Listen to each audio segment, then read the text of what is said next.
Boa noite, meus queridos. Nós aqui novamente no nosso encontro semanal para falarmos hoje a respeito de um vulto do Espiritismo extremamente importante.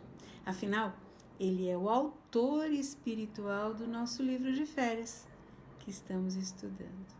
Mas antes, vamos elevando o nosso pensamento a Jesus, nosso Mestre, e pedindo clareza nas nossas ideias, para que as mensagens de Humberto de Campos possam penetrar os nossos corações e nos inspirar com o exemplo desse vulto do Espiritismo. Vamos lá? Humberto de Campos nasceu na localidade de Miritiba, no Maranhão, a 25 de outubro de 1886. Aos 5 anos de idade, ele ficou órfão de pai, e isso fez com que passasse por diversas dificuldades, diversas provações. Enfim, ele teve uma infância muito difícil materialmente.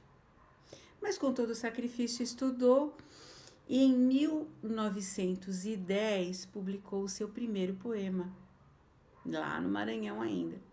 Em 1912, aos 26 anos de idade, transferiu-se para a capital federal, que na época era o Rio de Janeiro, então capital da República.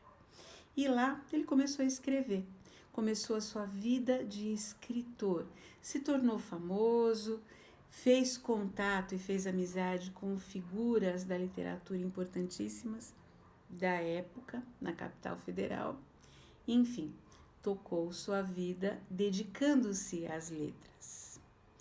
Mas, na verdade, esta não era uma carreira que lhe permitisse uma renda muito grande. Então ele passava ainda por dificuldades materiais muitas, mesmo escrevendo e mesmo com alguma fama. Foi aí que ele decidiu dar uma guinada na sua carreira e percebeu que, como cronista, usando o seu talento de cronista, ele poderia ter um retorno financeiro diferente. E deu realmente uma guinada. Usou diversos pseudônimos, dentre eles o pseudônimo de Conselheiro XX, grafa-se X maiúsculo, X minúsculo.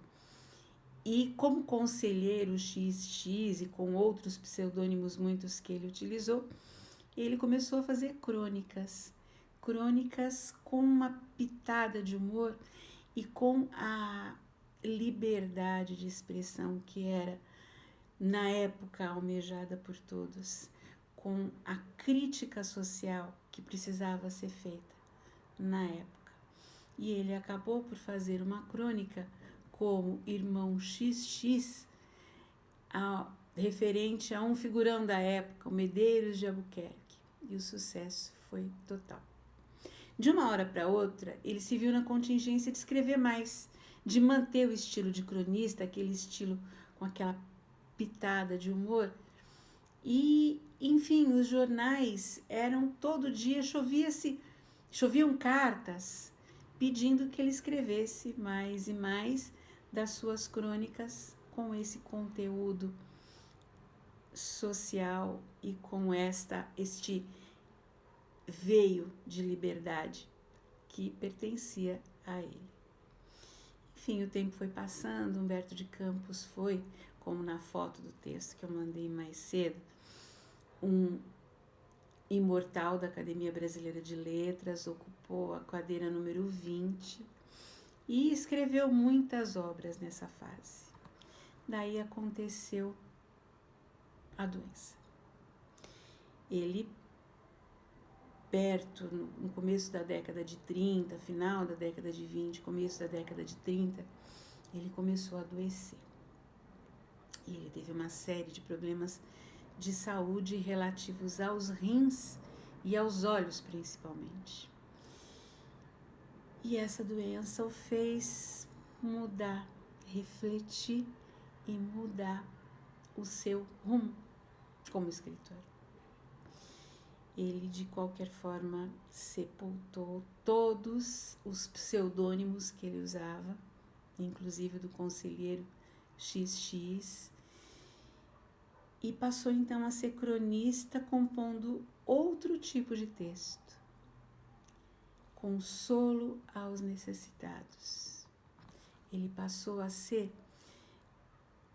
cheio de piedade, cheio de amor ao próximo, sentindo a dor grande que ele sentia porque praticamente cego, já ele colocava todo o seu coração, recebia cartas de dor e sofrimento e colocava todo o seu coração nessas respostas.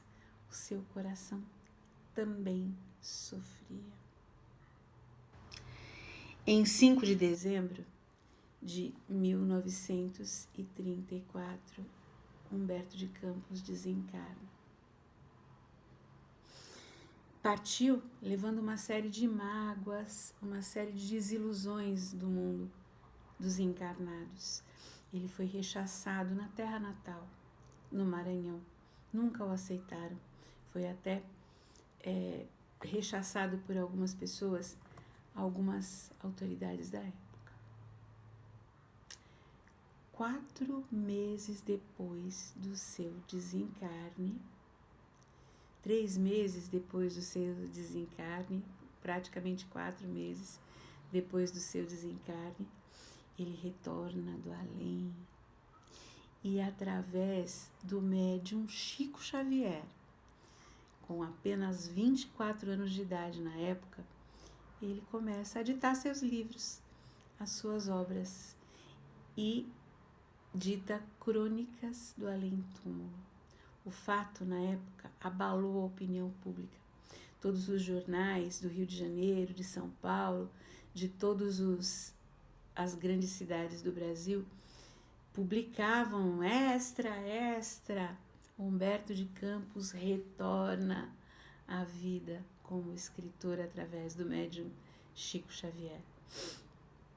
Um crítico importante da época, Agripino Grieco, e outros críticos mais, atestaram que aquelas letras, aquele estilo, era realmente de Humberto de Campos. E aí se fez o furor. O Espiritismo e a FEB, na época, a Federação Espírita Brasileira, ganharam uma nova força, porque vinha alguém do além, alguém do outro plano da vida, escrever e dar notícias de além-túmulo. E aí se deu inesperado. A família de Humberto de Campos processou por direitos autorais a Federação Espírita Brasileira.